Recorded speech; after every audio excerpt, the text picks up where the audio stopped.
So doing this was like 1,000 times harder than just writing a paper. And I thought I'd be creative and fun. And in the end, this is probably one of the most convoluted projects I've ever done. So initially I started out where I wanted to write about how I could become a better writer. Anyone could become a better reader, because I feel like I'm a horrible reader. And then that didn't really pan out because I felt like that was way too much similar to my first project, and I didn't want to do that. I wanted to kind of branch out. So I thought, oh, well, maybe instead of focusing on me, let's focus on someone else. And then I thought, okay, the most opposite of me would be like my brother, or men in general, where how can, they become better readers? Because I always remember my younger brother always struggled. Anyway, long story short, that didn't pan out because I don't know where my heart was. So randomly at some point, I opened up Smith's book, and I ended up on page 238. And I don't even know how I ended up there. It just talked about theories of reading, and I thought maybe that could help me with as boys reading or anybody reading. Anyway, 238 ended up being this page that kind of blew my mind. And the sentence, most specifically, despite it all, the one that actually really hit home was Felipe Fernandez Armesto. And, he had said, everything is presumed to be natural until the opposite is taught. And that was like, oh, wow, that makes sense. And so page 14 in Smith, you actually go through, and he talks about bewilderment. And when you're born, everything makes sense because you make sense of it. And that's just kind of how I think life is in general. Until it doesn't make sense, you will make sense of it. And, until it doesn't seem natural. And that's when school steps in. Because school, in a weird sense, actually isn't natural. There's a structure, there's a formula, there's testing, there's all this stuff that abolishes our natural instinct of wanting to learn. I'm going to say the wanting to learn. And that's kind of where we're headed here, because I feel like when I was in elementary school, high school, whatever, I always felt dumb. And I always felt dumb because, as you're going to see from this, I think differently. And I see things differently, and I learn differently. And sitting in a classroom in a structured seat, staring at a teacher who talks to me, I have a harder time with that. If you're telling me what I need to know, I want to know why or how or something. Anyway, structured schooling, I don't think was really my thing. Just gonna fix that. Anyway, the first day of English 30, actually it's technically the second day, but the first day I actually was into it. The mentor sent out a paper, everybody had to read it, and it was called Brainology.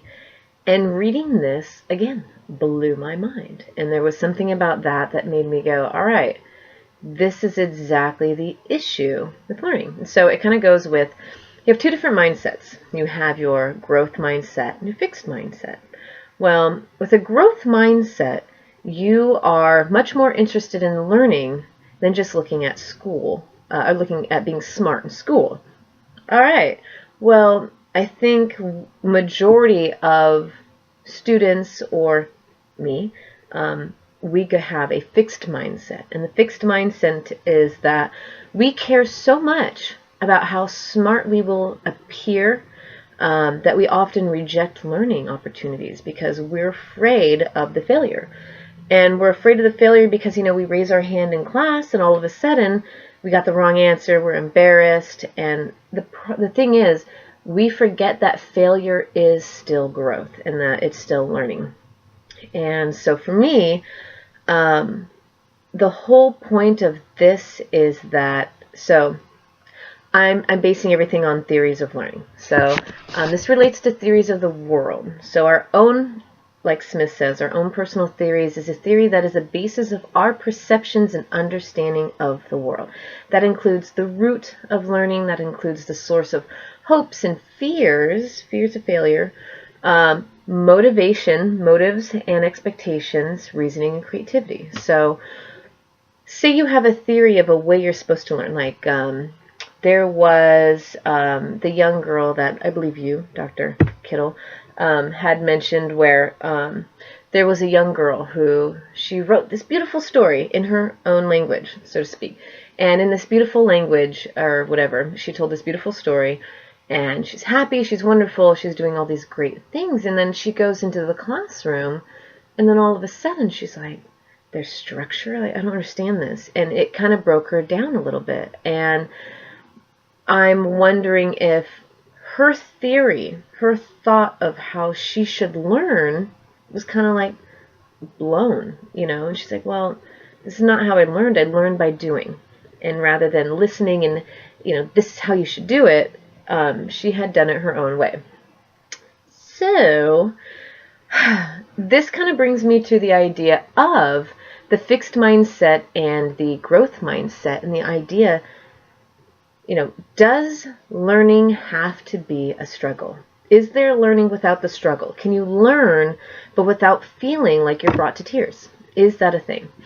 So is the fixed mindset, is that what keeps, okay, is it a fixed mindset that keeps us from learning the unnatural ability to learn? So, okay, if we are consistently on the thought that, you know, everything is natural until it's been told that it's unnatural, is learning natural or is it unnatural?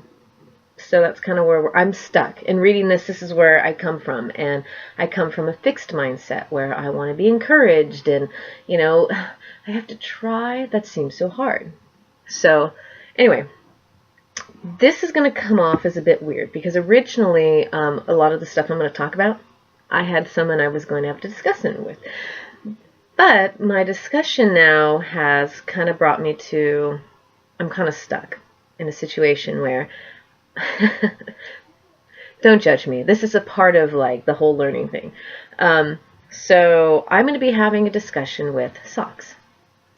And now Socks and I, as I go through, you know, I'm going to go through some of the categories and stuff. And so Socks and I are going to have a little bit of a discussion. And you probably noticed in a lot of my other writing, I ask a lot of questions. I ask a lot of questions. And in those questions, I don't actually answer any of them. So Socks over here, hi Socks. Socks over here is going to help answer some of those questions. Socks is coming from the perception of other teachers I've spoken with, especially, most specifically, elementary school. Because I feel like elementary school really is the basis of where we end up. And if you're constantly in that, you know, sitting in a classroom and all you've got are these chairs, but you never really interact with other people and all you know is, you know, what the teacher says, I feel like technically, I got questions, and I'm going to ask some Socks over here some questions, and his answer is actually going to be from the perspective of a lot of the other colleagues that I spoke to. And I come from a college teaching, high school teaching, where the education has been set up from elementary school. So we're going to go from there. So first, Socks, I'm going to let you go for a little bit while I have this quick discussion. All right, so we'll be back.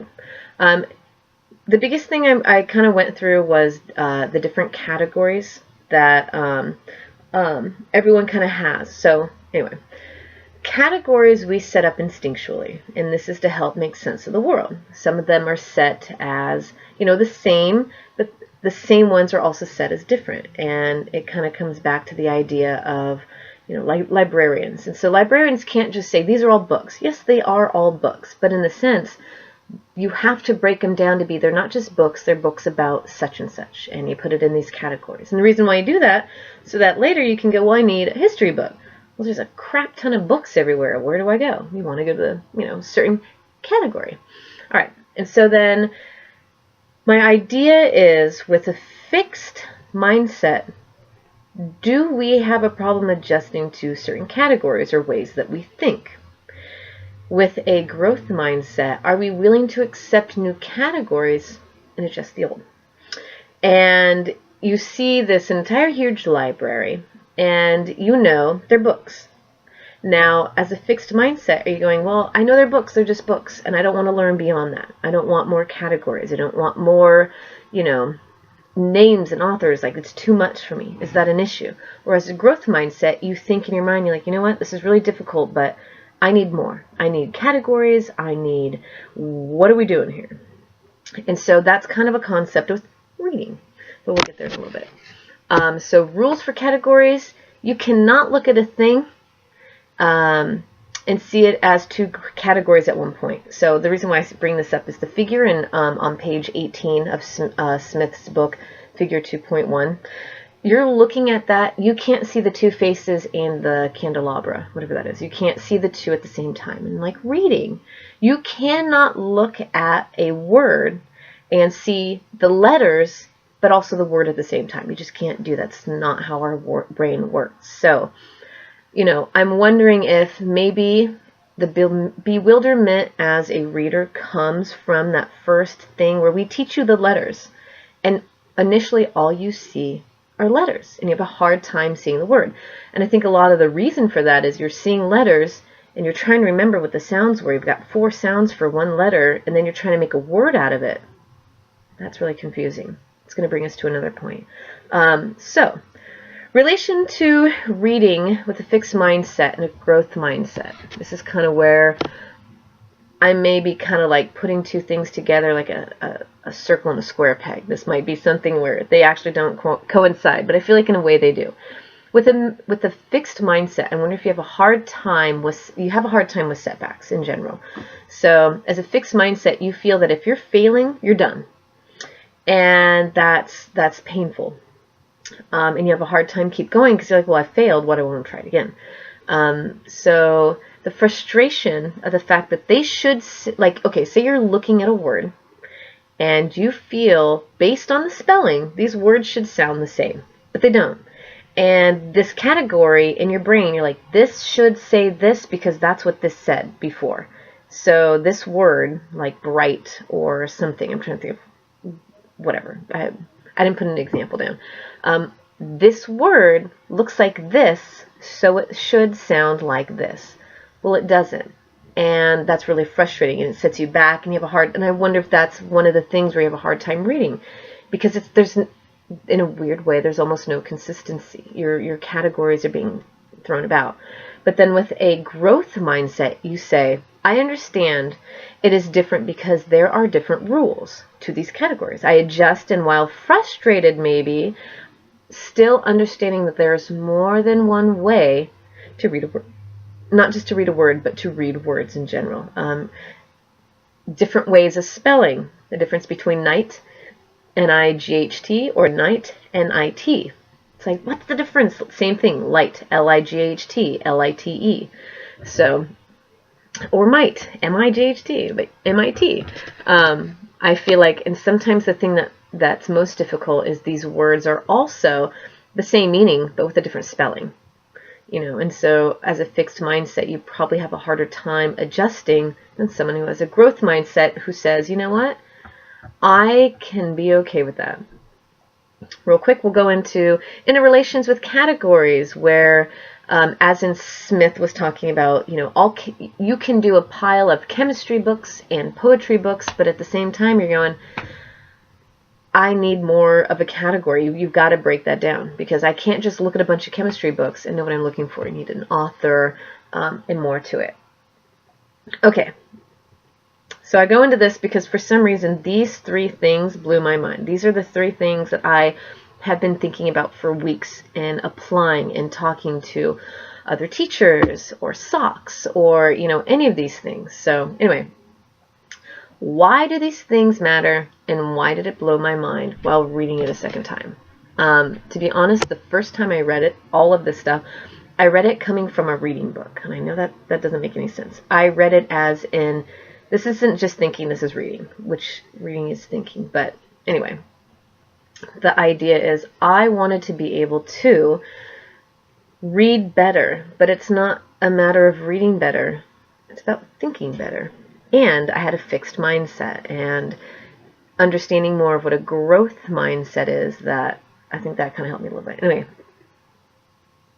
so I talked about before about Dr. Kittle mentioning the little girl who wrote her own stories in her own way and excitedly. She was very, very happy about this, and she believed in what she was doing. She was proud of the work that she was doing until she went into school. And for the first time, this structure, these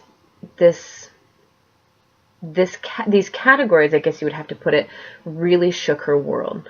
And I have to ask then, what changed? What changed in her? What changes in all of us? What creates this bewilderment? And when Dr. Kittle had mentioned she started to write again in this, elementary school class, she had lost that luster. And what killed it? Was it the frustration because of the structure? Was it because it was harder? Did it become less enjoyable? And did it make her dislike the idea of learning? And this is where I get kind of stuck because, again, with a fixed mindset, your thought is, well, I'm learning. This is hard. I don't want to do it anymore.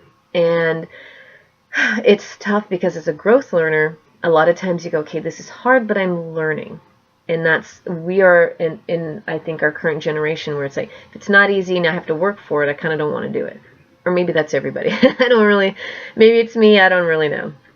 All right, and so then I get to the thought of, does learning have to be hard and not enjoyable in order to really be learning? And that's kind of where I'm stuck. If I'm reading a really difficult book, am I learning more than if I were reading it the same kind of information, but in a less difficult meaning? Does that make sense? So it's like Smith kind of blew my mind because he's just rambling on at first. I'm really frustrated and I don't like the book. But I think I came at it from a different perspective. And in reading it for looking for answers, as I am right now, I definitely, I respect this book, and I've read it so many times. I can't tell you how many times I've read chapter 2 over and over again. And each time it just kind of blows my mind a little bit. And I'm wondering, if learning were easy, would it still be learning? Does it have to be difficult? And at what point is it too much? Is it too hard? Is it something we won't get? So I keep coming to this concept, and me and Socks are going to have this discussion a little bit. We'll get there. I have this idea of a community-based learning in elementary school, or K through 6. And the idea is, originally I was like, why can't all classrooms be like that? Well, you do need structure. And me and Socks had discussed previously, you didn't get there because I've gone through this so many times to try and figure out how to create this conversation. But I've had discussions already with either, I say Socks. Socks is a representation of many other teachers I've spoken with. But I put him here because he's adorable. Look at his hat and his little glasses.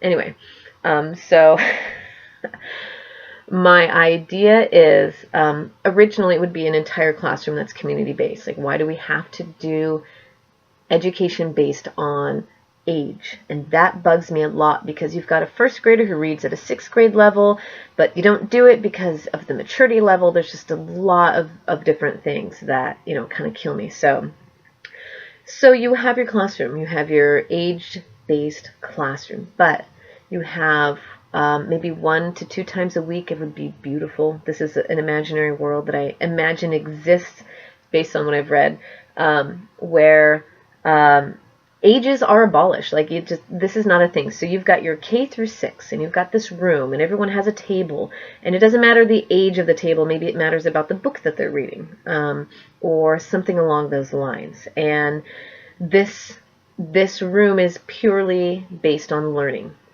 Is this possible? I know it sounds a little bit crazy. The idea is that students of all ages learn from one another. This community learning of, you have your older students, or even your younger students. You have your older students teaching your younger students. And, this older student has read this book before and he's kind of going over it. Or this older student has dealt with this math problem before, and so he goes over it. And it's the idea that this table is full of different ages and different levels. And, everyone's kind of working together. And I want this idea that, a student can sit there and go, I don't understand. Can you help me? Because this student, maybe his categories or his rules for these categories or how he's learning is totally different from what the structure is in the classroom. And it's really hard for one student to sit in a desk on his own while someone in front of him is telling him how to think. But he's like, but I don't think that way. My categories are different. I don't have that mindset. I think completely different. And so then someone else at the table goes, you know, it's really crazy. I had the same problem with this book or this problem or this whatever, and let me help you out. Let me help you figure out how to do this. Anyway, older students teach younger ones, but the younger ones also teach each other, if not the older ones, and say, you know, it's crazy. I did the same thing, but I came up with this way. And then maybe the older student goes, you know what, I can use that later. And I know that the biggest issue is going to be this maturity level, but I feel like if you're a younger student and you're constantly in a room full of, you know, older people and that kind of thing, I really feel like you could learn from them and you could adjust to the maturity level. And I think in a crazy way, it would be somewhat of a utopian idea where everybody kind of works together. And we abolish the ages and these maturities and that, oh, sixth graders are this, but first graders are that. But why can't the first grader learn from the sixth grader? Why can't that be a thing? And I wonder if we put in categories who somebody should be at a certain age. I don't understand why we do that. We have first graders who can read at a sixth grade level. Why can't they interact with one another? Why can't that be a thing? If you think about the age difference from a first grader to a sixth grader, at the most, you got 6 years. But when you go to college, you have 20-year differences between maybe a freshman or a mentor or a teacher, but you can still have an intellectual conversation. So why is elementary school any different? And why can't we develop that thought of having these conversations despite your age or whatever? Anyway, so another thing is I want to push for students who are in a fixed mindset where they feel dumb and they feel like they don't know something, so they're dumb. That's bullshit. I don't believe in that. And I want them to understand that it's like when you go to the gym and you work out and you're really, really sore and it hurts, but that's kind of what it is. You're adjusting your muscles, you're growing, you're becoming something. And I want students to always feel like they're stronger for asking the questions and having that struggle. Because if you don't have that struggle, then what are you doing? You know, but it's just me. And anyway, all right. So I spoke to a teacher who said that, oh, wait, that's a different one. This maturity level is already on there. Okay, so let's head into our conversation with Socks. Socks, I'm going to ask you a couple questions, and this is literally going to be off the top of your head, because I wrote the questions down, but I don't really know the answers. I actually really don't know the answers to these, and I had hoped in doing this, maybe we can come to a conclusion. So anyway, Socks, I'm going to ask you a couple questions. I'm gonna exit from the scene as you answer these questions, because I don't know how to do the ventriloquisms. So here we go. Are you only learning if you're on the verge of tears? And should learning be easy? Is there a way to make learning easy, or are you learning when it's easy? And what is growth? All right, so the idea of growth is that you are pushing yourself to the next level, and growth doesn't necessarily have to be painful. You can learn and grow, but without it being devastating. And I think a lot of students come into elementary school or high school or college and they feel that, you know, they have to be on the verge of tears to be learning something. And a lot of people abolish the idea of learning because it is so hard and they don't want to be on the verge of tears. So how can we adjust it so that these students who, you know, they're learning but without that pain, those growing pains? And I think that's kind of where we want to be. I really appreciate that statement, Socks. And if you were a colleague who was supposed to be here, this wouldn't be so awkward. It's never awkward with me. I'm Socks. Okay, Socks, that's great. Okay, so here we go. So a student comes into school and he experiences bewilderment for the first time. This could be either in college, or obviously it's going to be elementary school for the most part, unless it's this genius first grader who reads at a sixth grade level. And now he comes into the first time and their passions are crushed because it's too hard or complicated. Is this avoidable? Can we avoid this devastation on your first chance of learning? Or is that step that you have to take to say, you're learning something? You know what I mean? Do we even want to avoid the pain? Do we want to avoid the pain of the frustration and of the difficulties of what it's like to come into a classroom and not know anything? Do we want them to always understand it's okay not to know something? Or do we anticipate or expect them to know something before they even do? And do we explain this to them? Do we say to a kid who comes into school for the first time and say, school's kind of hard, I'll be honest with you, and you are going to have your moments of frustration, and it's not going to be easy. Do we tell them this? And at what point do we tell them? Do we say this to a kindergartner who is walking to a classroom for the first time and is like, wow, this is, this is not what I signed up for? You know, do we set them up for success? Do we mention this? Or are we again at that level where, you know, is there a maturity aspect that we're not paying attention to? You know, maybe they have something that we don't understand. Yes, that is a very good question. The idea is that life is hard in general, and I know it's kind of a little messed up to say this, but you can't prep everybody for everything, and you can't say this is hard, just say no, because you can say that a million times, but who's to say that they'll even appreciate it or even want to keep going? If I tell you school's hard, you're going to learn a lot, but you got to push yourself, will a student really want to do that? And that's kind of where we get stuck, because in our society we want things easy and we want to make it simple and fun, and this is where we come in with the, you know, the issue with the fixed and the growth, you know, personalities, where as a fixed student, you don't want to work hard. You came into elementary school, you drew some pictures and things came about really easy, and that's what you kind of want. And so then those who have a growth mindset, I mean, those are the ones who succeed, because they know that if they push themselves and it's hard and they're brought to tears, they themselves will grow and become, you know, more successful. But it's hard to push that or explain that to a student who, you know, he's scared. School's scary and it's hard. And how do you explain to students that we promise you that in the end, it'll all be worth it? All the tears, all the strength, you know, all the things you went through, all the growth and strength that you earned will be worth it. God, please don't judge me for this. I'm trying to get this. Anyway, so, by the way, I've gone for 6 takes, and I could easily cut and paste this and make it beautiful and shiny and not 27 and 30 minutes or 27 minutes, whatever. So, anyway, I want to go back again. Thank you very much. That was very great, Socks. I appreciate that. Socks, you did a good job. Hands to you. Okay.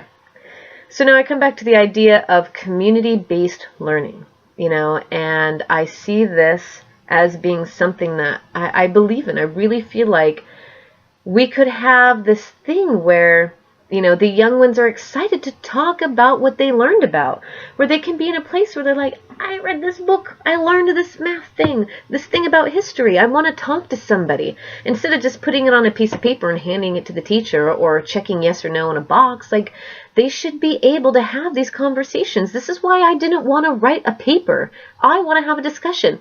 Yes, it's with a fucking sock, excuse my language, it's with a sock. But at this time, this is what I want, and I feel like students need this too.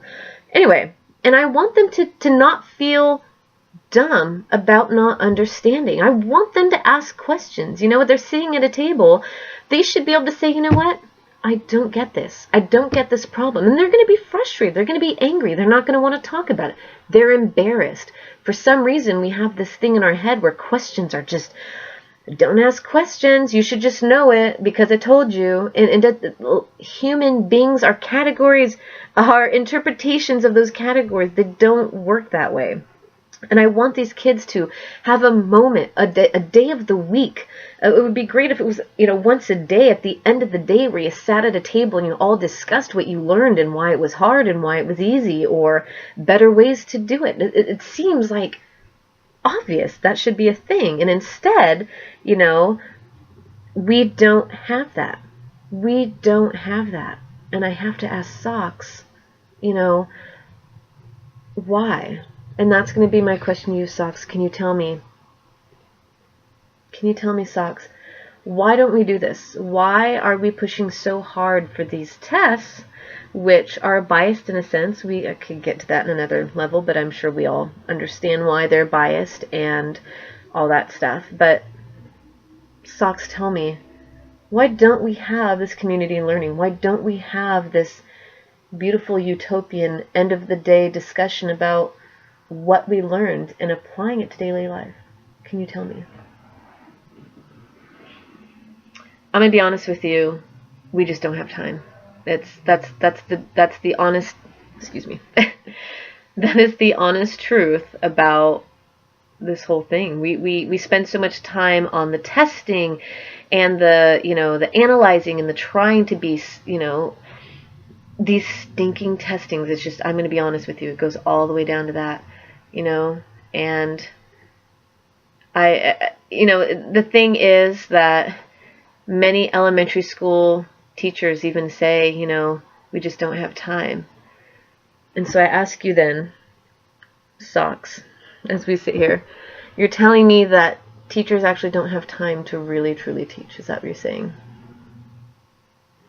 And Socks agrees. So we've got this issue where we could do this. We could make this happen, but there's not enough time in the day to teach. And I think that's the most heartbreaking part about all of this, about, really breaking things down. I don't know. I get frustrated because I feel like there is, in knowing what we know about learning and teaching, I know there's a way that we can do it. I believe community learning is ideal. And I see this in grad classes. And why? Why is it only in grad school that we feel like we now have the maturity to do this? Why do we feel like we have to have this rigid, ridiculous structure all the time when, think about it, we live in a free country. We live in a country where we have free thoughts and free speech and free just about anything you can imagine, and yet school is so rigid we don't even have free thought in some messed up way. And anyway, so Socks. So Socks, would you like my final say on this? Do you have anything else you'd like to add? Are you sure? I'm sure Socks has more to say, but we're gonna put Socks aside for a moment and kind of give our final word on this. As you've sat here for 30 minutes, I appreciate that. I know this is wild. I really hope this was worth it because personally, I wouldn't want to read another research paper. So, and I hope this actually makes sense. I do have my transcripts here if you'd like to look at them at the very end. So anyway, I feel like there is a way to improve this bewilderment of school. I really do. And I think the problem is there's a structure that we force upon students that they're not ready for because that's not how they think. That's not how humans think. And the reason why we put structure is so that we can finally make sense of things, which again, without structure, libraries wouldn't make sense. Classrooms would be chaos and, streets and driveways, like these things, we have to have structure. That is the answer to everything to make sense. But with structure, you also have to have an ability to adjust to it. Like with categories and that kind of stuff, in rules for those categories, we do have to be okay with sometimes those categories, maybe they weren't the right category. You know what I mean? And, there's a way to help those who are struggling to see that they're not the only ones. And I think that's the biggest thing here. And that comes back to the very thing that I meant to say from the beginning. Why do I feel like I'm a bad student? Why do I always feel like I'm behind? Well, you know what? Yeah, so I'm in 6th grade, but I'm still at a 2nd grade level. But at the same time, when I talk to these people, these students, if I were in elementary school, I would be able to see that they had that same problem, and they're just faking it. We're all faking it. Everybody's faking it. That's the whole problem. We're all faking it.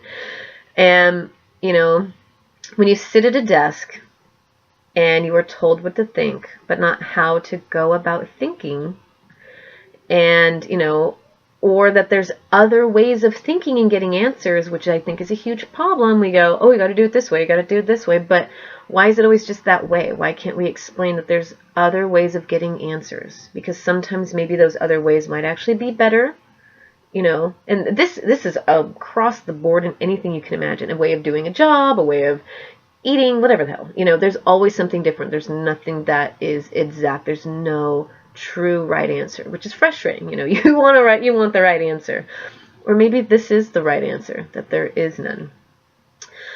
And, you know, it's easy to feel lost and dumb.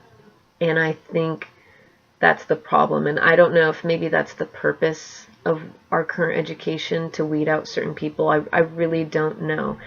And I had a discussion with Socks about that, about, you know, why do we do this? You know, and Socks' response is because, you know, if everybody was extremely intelligent and smart, who would we have to dump the garbages or, you know, do the maid service? But why can't we give students a chance to choose if that's what they want to do? You know, maybe that's easy and fun and that's what they want to do. I do waitressing. I love it. I have my master's in education, but to be honest with you, sometimes I feel more satisfied after a day of waitressing than I do with all my education. You know, and so why can't that be a choice? Anyway, so I think the reason why we feel so dumb all the time is that we're pushing for this need to be smart, but we don't push, you know, the encouragement of needing to learn. And so these kids have this fixed mindset where I want to be smart, I want to be smart. It's like, yeah, but how are you going to get smart if you're not pushing yourself to learn? And I think that's the thing. If we feel like we don't know an answer, rather than thinking we're learning, we're thinking we're dumb.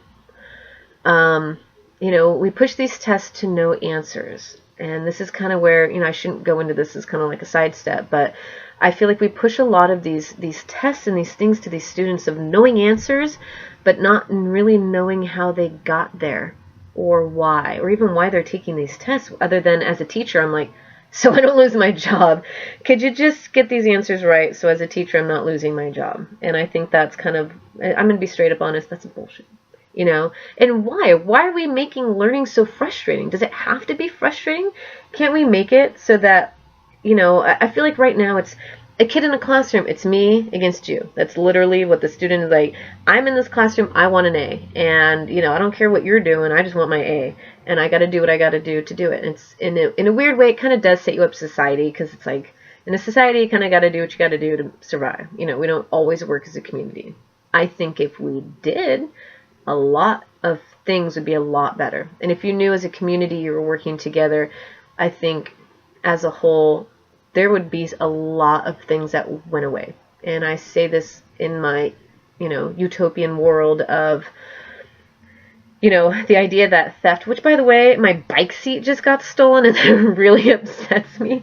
And it's all, you know, I left my bike out and I guess that's what I get. But that's the thing, is if it was a community and someone understood someone else's plight, they would go, well, I kind of know that if I stole this bike seat, I'd be upset. Because I remember that time I sat in a table and someone talked about their bike seat being stolen.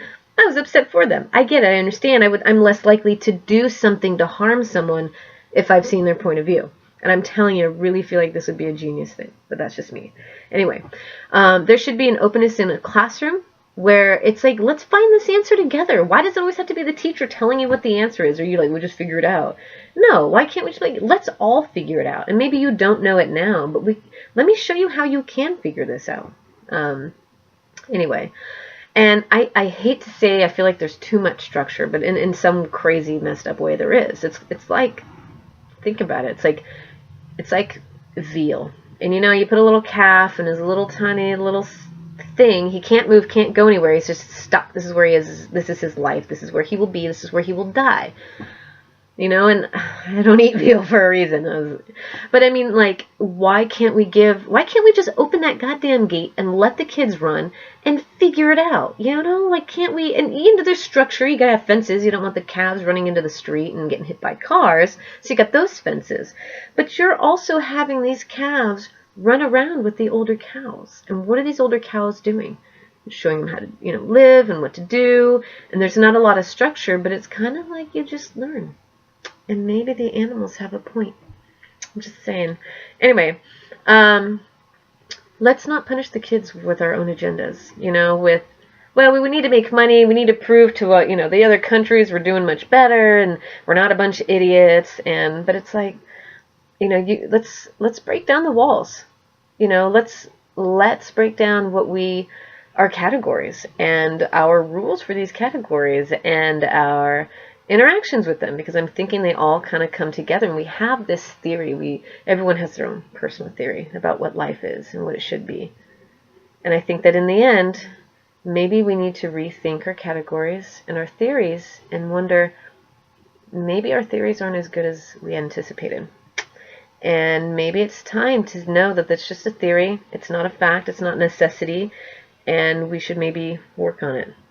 So, anyway, I yammered on for 40 flipping minutes. It's like a I'm so sorry. Anyway, this I have been working on this for weeks. This has been hardcore. And I know that, me and socks, and here's the crazy thing about socks. This is an old sock I threw away. There's a hole in his away the sock. And he's like upset at me. I'm sorry, socks. You done good. You done good, socks. So thank you. Anyway, so please don't judge me for this. You work with what you got. You gotta adjust to things, and this is what I'm doing. So anyway, me and Socks would like to thank you for your time and your patience, and if you actually got through this entire video, I'm pretty damn stoked. So anyway, I hope this was much better than reading some, excuse my language, bullshit research paper, which in the end you probably would have been like, just it's done, whatever, and you've gone through enough of those. So if you go through the rest of this entire thing, I appreciate it. I'm going to throw in my my notes with this. So anyway, we'd like to thank you and have a good night.